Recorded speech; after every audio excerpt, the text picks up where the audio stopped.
Peace be with you. Friends, our first reading is from the book of Deuteronomy, the last book of the Pentateuch, the last book of the Torah. Deuteronomy from deuteros nomos, meaning second law. Deuteronomy really is just a series of talks that Moses gives as the Israelites are about to enter the promised land. So in a way, it's like Moses' last will and testament. Second law, because he's summing up the law that was given on Sinai and the law that was articulated in the book of Leviticus, etc. It's his last great word to Israel.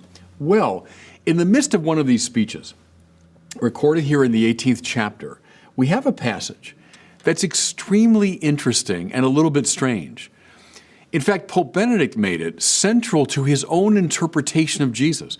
If you look at his 3-volume study of the Lord, this passage from Deuteronomy 18 is central to his interpretation. Well, how come? Well, let me read it to you, the key passage. A prophet like me, says Moses now, a prophet like me will the Lord your God raise up for you from among your own kin. To him you shall listen. Now, why do I say that's a peculiar passage? Well, the speaker here is Moses. Moses, the greatest figure in the Old Testament. Moses, to whom God spoke from the burning bush. Moses, who was given the command to liberate the people Israel. Moses, who led the nation across the desert to Mount Sinai. Moses, who received from God himself the 10 Commandments. Moses, who is given access to God in a way that was unprecedented in the biblical tradition, seeing God face to face, talking to him as to a friend. Moses, who is the greatest authority within Israel. If God gives the Torah to Moses, then Moses is the one from whom authority is derived. So you're now a scribe, you're a teacher, you're a rabbi within the Israelite tradition. You are appealing finally to the great authority of Moses. Sometimes you hear the phrase in the Bible, God and Moses.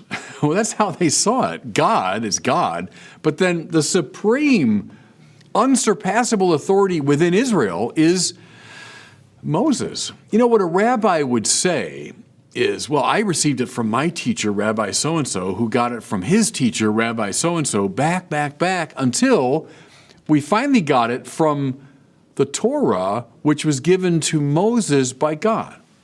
Okay. So it's Moses, that one, who says, a prophet like me God will raise up, and to him you shall listen. You see how strange that is? Why wouldn't Moses have simply said, look, listen to me up and down the ages, and you'll be fine. God gave me the law, I'm giving it to you, so listen to me, I'm the supreme authority, and you'll be fine. Well, here he says, there's someone greater than I coming, because Moses himself says, listen to him. See, what this did, everybody, is it introduced something, I'll put it first negatively, kind of destabilizing within Israel, because they realized, well, I guess there's someone greater coming. Even as we give full reverence to Moses, there seems to be somebody else, someone more coming.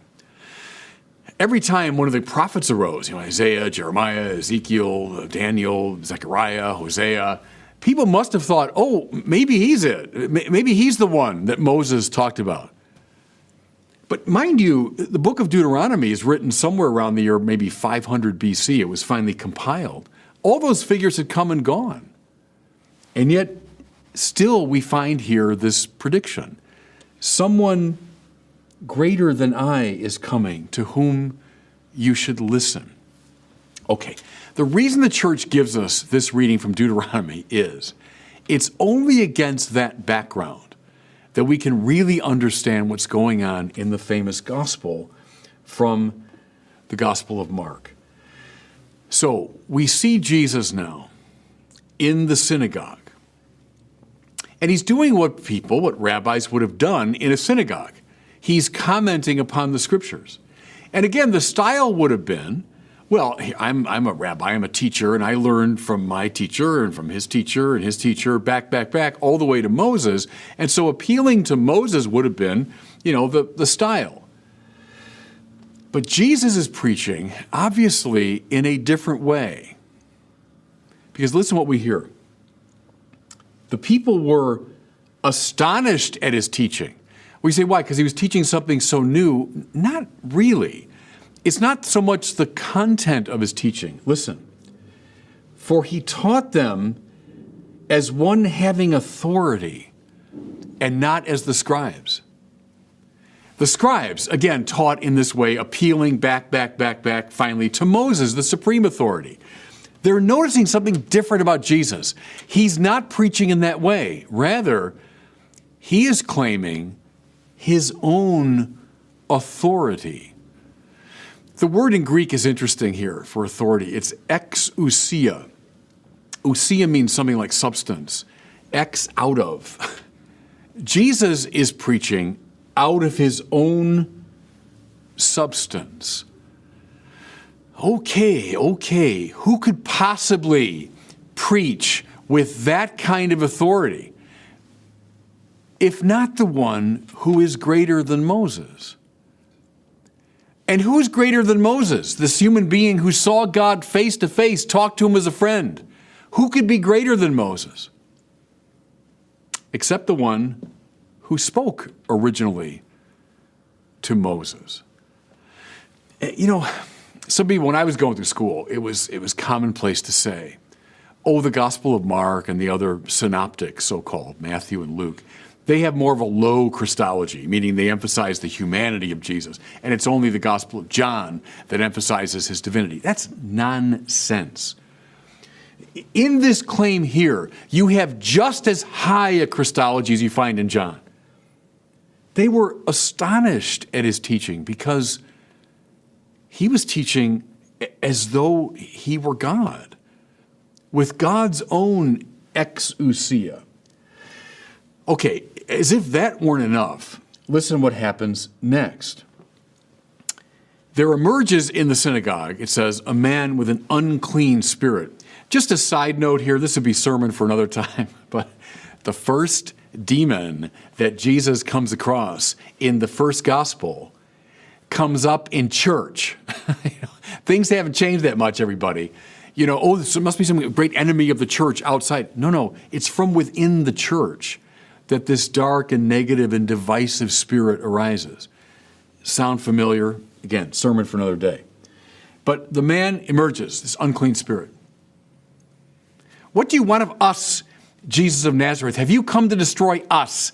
I love that, of course, because it's a single person, but speaking in the plural.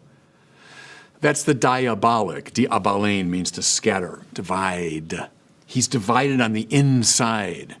You know that feeling when your mind goes this way, but your will goes that way. One feeling goes this way, the other goes that way. Your public life goes here, your private life goes there. That's the riven, divided self. That's the diabolic self. And the diabolic self gives rise to divisions all around it. What do you want of us, Jesus of Nazareth? Can you see this man now, this single person in the synagogue, as evocative of all of the dysfunction of sin? All the divisions and hatred and violence that has broken and compromised God's creation. What does Jesus say? Quiet, come out of him. And with that, he left him. Now, notice something, please, everyone. He's not appealing to Moses. He's not saying, oh God, help me get rid of this demon. With his own voice, he commands him, and the demon leaves. Now, listen to what the people said. They didn't miss a trick here. All were amazed. The word before was astonished at his teaching. All were amazed and asked one another, what is this? A new teaching with authority. He commands even the unclean spirits, and they obey him. See, everybody, that's the point. St. John will say, the Word became flesh and dwelt among us. I and the Father are one.